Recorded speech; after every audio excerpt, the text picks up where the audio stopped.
Halo guys, kembali lagi di Bincang-Bincang Bintoeng bersama dengan Rini, Rini. halo. Oke guys, jadi Rini ini baru saja pulang dari Jakarta Ide, seminggu yang lalu bosku. karena ikut program magang dari Ih, Jongko cari pemerintah. time malas gue deh. Udah gini. Ih, Jongko jangan. kasih masuk gitu. Iya. Yang lain Ya, kak. jadi Yang lain kak, cut, Rini cut, cut. ini juga adalah teman saya semenjak semenjak Ih, semester 1, semester 2 sebagai mahasiswa, dia juga semester 2. Kami pernah ikut satu kegiatan yang sama seperti sebelumnya dengan Kak Agus yang kami ikuti itu. Dan Rini ini adalah bintangnya UNM guys, ih. asalkan kau tahu. Nah, mahasiswa berprestasinya FIS apa? FIS ya. Fis, FIS bukan. angkatan 2023. tahun 2023.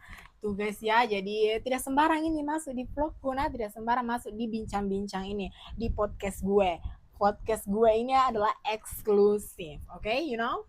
Oke. Okay. The first question. Ih, the first question tidak lah, kita di sini tidak the first question, tapi kita di sini diskusi ya. Jadi bukan cuma saya yang kasih pendapat, tapi Lukman juga bisa memberikan pendapat. Jadi kita tuh Iya, umpan tapi balik. iya, tapi kan di podcast ini adalah milik gue, jadi makanya gue sebagai host gitu ya. Ya udah, kalau Iya, semisal jadi lu mau nanya boleh, tapi oke. entar kalau semisal gue mau nanya balik boleh tak? Boleh, boleh Boleh, iya banget. dong. Mm-hmm. Oke, Oke. the first Jadi question. pertanyaan pertama saya, Dan Maluku, gila.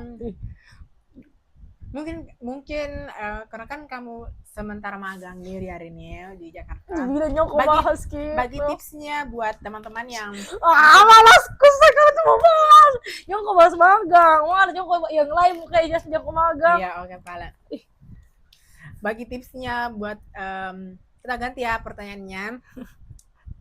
Berikan tipsnya ya sebagai mahasiswa yang mungkin buat teman-teman yang saat ini sedang kupu-kupu atau kura-kura agar bisa produktif lah selama mengenyam mengenyam title sebagai seorang mahasiswa gitu. Ayo Rini. Tips apa? Tips produktif. Oke, kalau menurut saya kupu-kupu kura-kura tuh kayak punya perbedaan gitu loh. Kan kalau kupu-kupu tuh kuliah pulang. Kalau dia tuh mau yang kayak produktif gitu bisa, tapi dia tuh mesti yang kayak fokus di akademik aja. Jadi kalian tuh fokusnya cuman buat selesaiin tugas tepat waktu, enggak yang SKSD gitu, yang sistem kebut semalam SKS, sistem kebut semalam gitu. Nah, terus kalau semisal mau lebih produktif lagi, mungkin kalau semisal kalian yang introvert itu bisa lebih kayak buat journaling gitu loh. Jadi kalian bisa petakan semisal dalam satu hari itu kalian mau nyelesain apa, target kalian beberapa bulan, beberapa tahun ke depan tuh gimana, supaya pun kalian tuh kupu-kupu, kalian masih punya tujuan atau plan lain untuk masa depan kalian gitu. Nah, untuk yang kura-kura, kuliah rapat, tips produktif dari aku tuh yang pertama, jangan sampai gara-gara kalian aktif di organisasi, tujuan utama kalian di akademik terabaikan gitu, jadi nomor 2. Nah, itu nggak boleh. Yang pertama tuh akademiknya tetap nomor 1 tuh yang pertama. Nah, itu kalian mesti yang kayak fokus juga. Nah, kemudian yang kedua, tips produktif untuk yang kuliah rapat tuh iya harus tahu time management gitu loh. Kalian tuh mesti punya kayak skala prioritas skala prioritas, manajemen waktu yang baik, supaya apa, dari semua yang ingin kalian laksanakan tuh nggak ada yang kayak terabaikan. Betul. Seperti itu skala prioritas. Kemudian yang ketiga, menurut aku tuh ya ikut lomba gimana? Nah, ya penting. Kalau misal untuk kalian tuh yang kayak kuliah rapat, jangan cuman kayak ngeprioritasin organisasi doang aja, ya. Tapi kalian tuh mesti kayak mengekspor hal-hal baru, kayak ikut lomba. Tapi tuh kalau semisal lomba tuh kan enggak terpatok cuman buat satu bidang doang. Apalagi buat teman-teman yang punya plan mau lanjut studi dan mau nge-apply kayak semacam beasiswa gitu ya, penting banget buat ikut kegiatan. Karena based on my experience gitu, asli based on my experience.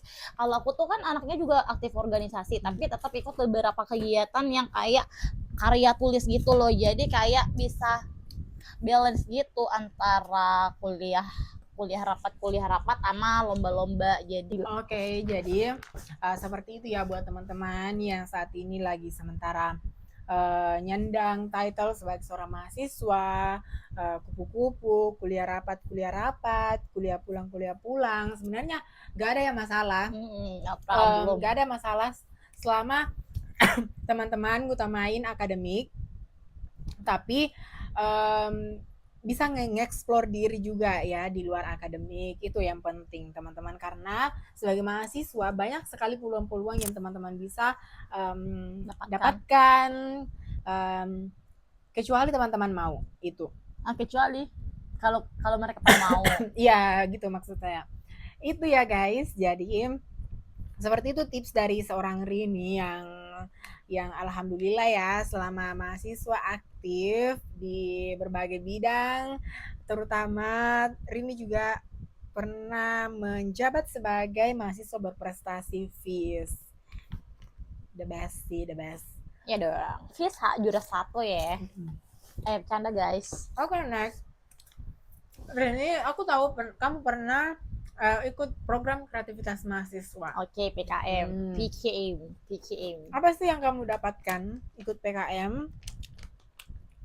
Oke, benefit. Nah, jadi kalau PKM itu FYI itu kayak lomba KTI. Tapi dia tuh kayak naungan dari Kemendikbud ya, dulu tuh masih disebut Kemendikbud, sekarang tuh Kemendikti Saintek. Yeah. Nah, kalau berbicara terkait benefit tuh yang pertama tentunya pendanaan untuk proposal pendanaan aku sendiri tuh sekitar 7 juta sampai 8 jutaan gitu, itu dari Kemendikti. Terus ya 7 juta sampai 8 juta. Tidak ada potongan. Gak ada. Nah, terus kalau semisal dari Unis tuh harusnya aku tuh bisa dapat sekitar 2 jutaan. Ya tapi ya gitulah ya, yang tahu-tahu aja.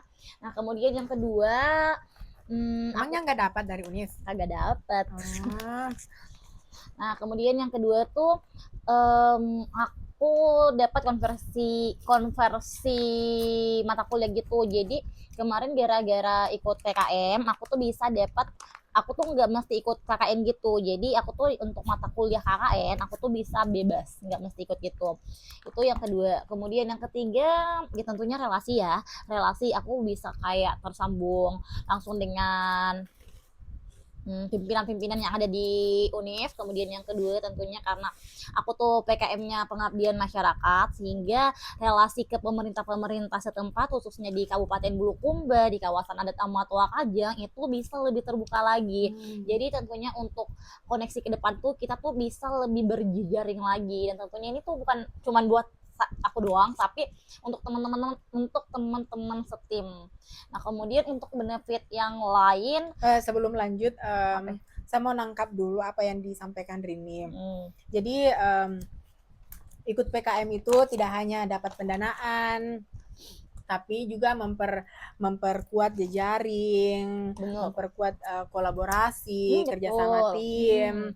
Ya apalagi ini kan karya tulis ilmiah. Kita tahu karya tulis ilmiah itu membutuhkan challenging banget ngebuatnya ya, seperti itu. Ya, dan aku sih bangga ya buat teman-teman yang pernah ikut program kreativitas mahasiswa. Alumni Pimnas guys, alumni Pimnas. PKM 1 kali, Pimnas 1 kali. Siapa tuh yang nggak pada mau Pimnas? Semua pada mau. Semua pada mau. No guys, no. Pimnas. No, aku PKM 2 kali sih. Tapi Pimnas. Dan Pimnas 1 kali. Alhamdulillah ya selama mahasiswa. Ya jadi itu ya guys, sebenarnya no to say. Saya tahu ikut teman yang pintar bahasa Inggris. No to say. Kenapa? Ya, lanjut aja. No to say, maksud gue saya tidak mau mengatakan hal itu. Because behind I do believe. I do believe. Yeah, because behind me I'm so lie. Yeah, it's okay. Rini is ceplos. Ya jadi itu ya guys, gue bangga banget buat teman-teman yang pernah ikut program kreativitas mahasiswa. Jadi buat yang mau nonton kelanjutan, kita lanjut di part 2 ya guys. Bye. Kita bahas PKN lebih lanjut sama Rini. Bye.